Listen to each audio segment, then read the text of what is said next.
Hello again. I hope you're enjoying your visit so far in my humble abode. Well, it's Christmas Eve here in the depths of the unknown, and be it beyond me to be a Scrooge to my new guests. 'Tis the season for giving, as they say, and I plan on giving you a few holiday chills. 3 to be exact. So, prepare to be visited by 3 stories of Christmas terror, because this is the Fright Archive's very first Christmas special.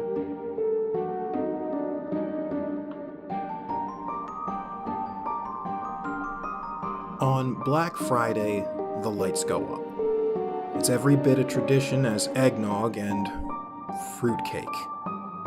The odd bit is how fast we put out the Christmas lights. Before the nights turn black as pitch and the cold gets that bitter edge and the wind whispers vague, unsettling things when you turn your head just so. The darkness is beat back by the gaudy, multicolored strands of electric lamplight and the stark whites of 21-watt incandescent icicles. Some people have even burned down their home trying to erase every shadow from their property.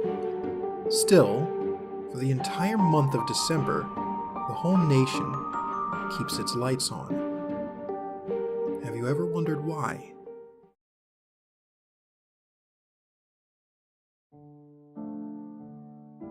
Daddy, it's snowing!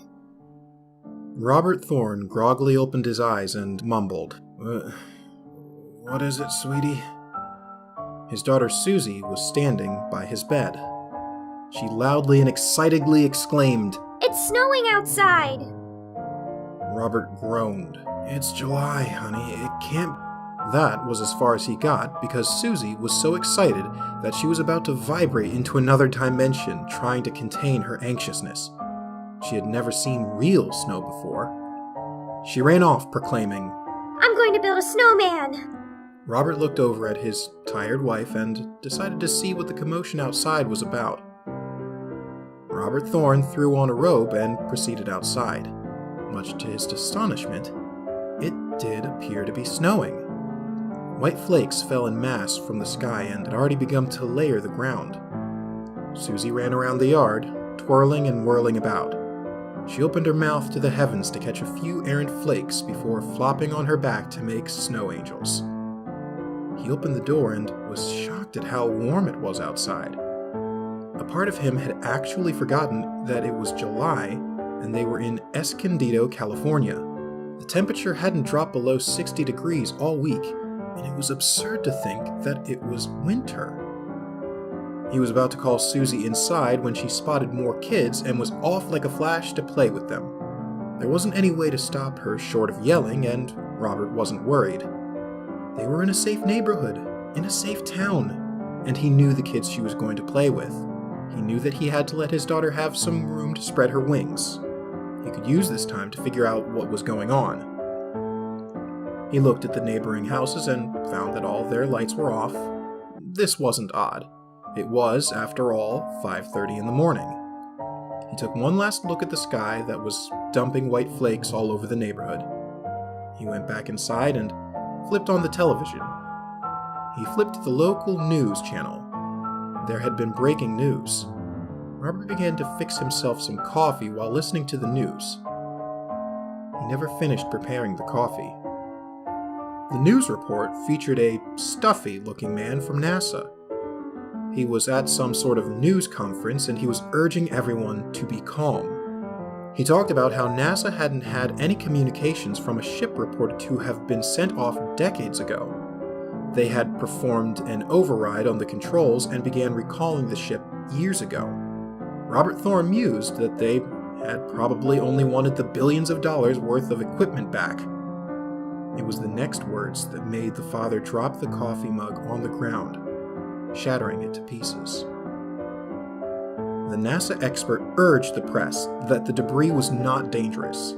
There had been a miscalculation in the recall of the ship named Exogenesis, and it had entered the stratosphere without atmosphere entry preparations. The ship had burnt up in the atmosphere. He urged the audience again that the debris was so infinitesimally small that it posed no real danger to anyone's health.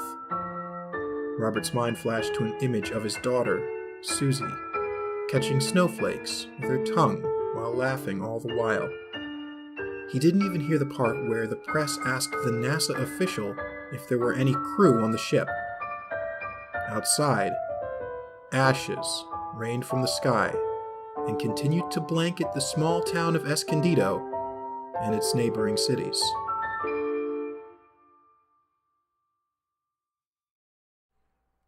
I could never sleep well in hotels.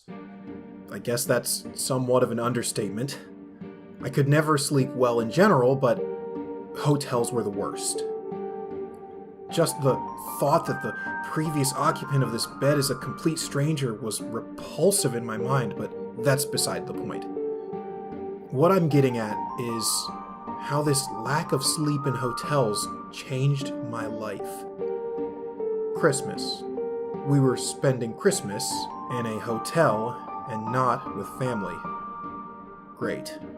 Don't get me wrong, it's not like I didn't enjoy the all-you-can-eat buffet of soggy hash browns and grits for Christmas Eve dinner. Of course, the first snow of the season had to cancel our flight down to Virginia. It was Christmas Eve, and I was trying to sleep in this bleach-saturated room. My mind was wandering what happened in here to cause such an excessive amount of bleach needed. The room was nothing out of the ordinary. 2 beds, one for my dad and I, and another for my sister and mom. A bathroom, and a stained microwave that looked in need of a good dusting. Somehow, I escaped the room, and the stench of bleach, into a dreamless sleep. Waking up, I could tell it was early morning. My dad was next to me snoring, and he usually wakes up before 4 a.m. That's when it hit me. It's Christmas, and I was about to let this bad fortune ruin my favorite holiday. Looking across the bed at the clock to check the time is when I noticed it. The silhouette of a man about 6'3" across the room staring at my mom asleep. Still half asleep and caught up in the moment, I couldn't help thinking it was Santa Claus. I realized how stupid the thought was, and horror soon filled my head. I choked back a shriek. I knew I couldn't let him see me awake, so I quietly put my head back down, pretending to sleep. My mind was racing. Someone was in my room, and I couldn't do anything. I was a scrawny 16-year-old. This man looked built like an ox. I wondered if I could wake my dad up in time, but I knew that wouldn't work. He slept like a rock. A bucket of water couldn't get him up fast enough. I was practically in tears. I'd never felt so helpless. For a second time, I choked back a scream. He was standing next to me, and I could feel and hear his repulsive breath on my face. It smelled like he'd been eating rotten meat for a week now with no thought to brush his teeth. If he didn't know I was awake, surely he did now. Seeing my face was contorted in fear. The breathing stopped, and I couldn't help the sigh of relief. I would have kicked myself, but there was no need. I heard the room door open and close. I launched out of bed. Nothing in the room was in disarray, and my family was still asleep. That couldn't have been a dream. I couldn't have imagined it. Feeling awake as ever, a horrible idea popped in my head, and before I could push it away, I was pulling the door open. Glancing back to the door in order to memorize the room number, I saw the giant spray-painted black X on the door. Had I seen this without the prior experience, I probably would have thought it was just some stupid kids. I knew better, but not enough to know what it was for. My heart skipped a beat. There he was, turning the corner at the end of the hall. Why am I doing this? I tailed him down to the parking lot. He was nowhere in sight. One moment he was walking out the lobby. The next, he's gone. Realizing how cold it is outside in paper-thin pajamas, I returned to the lobby. No one was around. Strange. I could swear there's usually a night concierge. Adrenaline wearing off, I realized how stupid and rash my actions had been. He could have killed me. I cursed myself back up the stairs. I knew something was wrong when I got to my floor. The door to my room was wide open. I hadn't left it that way, right? I walked inside, and after a quick search of the room, I determined it safe and my family was still asleep. I locked the door and got back into bed, though I didn't sleep for the rest of the night. I listened to my dad get up, and eventually my mom followed, but I still pretended to sleep. A few hours passed, and my parents got my sister and I up. We got into the car and made our way back to the airport. Digging through my bag to grab my iPod led to the finding of something that hadn't been there the previous day. A note that simply held 5 words I still think about to this day. I knew you were awake. It's now been 2 months since the hotel experience. I'm scared for my life, and it gets worse every day. That note I found wasn't the only one. I still receive them. Well, it's almost Christmas, and I have other activities to participate in. Let's just say I hope that it's Santa Claus that breaks into your home to leave you something tomorrow. Anyway, I'm the curator, and I'll see you next time for another frightening tale.